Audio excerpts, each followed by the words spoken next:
விஜய் அவர்களினுடைய அரசியல் பிரவேசம் ஒரு தாக்கத்தை ஏற்படுத்தி இருக்கிறது.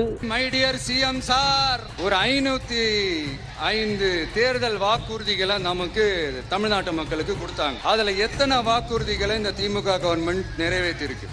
அந்த தாக்கம் திமுக அணியை பாதிக்க போவதில்லை. நானு நீங்க எல்லாருமா சேர்ந்துதான் இவங்க நல்லது செய்வாங்கன்னு நினைச்சு தேர்ந்தெடுத்தோம். திராவிட முன்னேற்ற கழகத்தின் தலைமையிலான மதச்சார்பற்ற முற்போக்கு கூட்டணி மீண்டும் மகத்தான வெற்றியை பெறும். அந்த வெற்றியை தடுக்கின்ற சக்தி இவர்களால் ஏற்படுத்த முடியாது. முக்காவாசி வாக்குறுதிகளை கூட நிறைவேற்றாம எல்லாத்தையும் நிறைவேற்றிட்டோம் இப்படி கொஞ்சம் கூட மனசாட்சியே இல்லாம இப்படி கதை விடுறீங்களே மை டியர் சிஎம் சார்.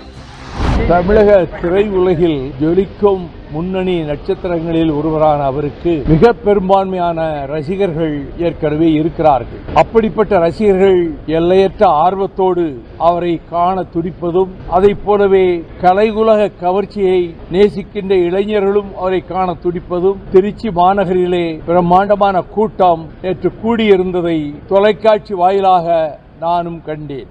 ஆனால் தேர்தல் களத்தில் மதிப்பிற்குரிய விஜய் அவர்கள் கூறுவது போல, தமிழக வெற்றி கழகத்தினுடைய தலைவர் கூறுவது போல நிலைமை அமையாது. திராவிட முன்னேற்ற கழகத்தின் தலைமையிலான மதச்சார்பற்ற முற்போக்கு கூட்டணி மீண்டும் மகத்தான வெற்றியை பெறும். அந்த வெற்றியை தடுக்கின்ற சக்தி இவர்களால் ஏற்படுத்த முடியாது. ஆக திராவிட முன்னேற்ற கழகம், அதன் தலைமையிலான கூட்டணி வெற்றி பெறுவது நடைபெற போகின்ற ஒன்று.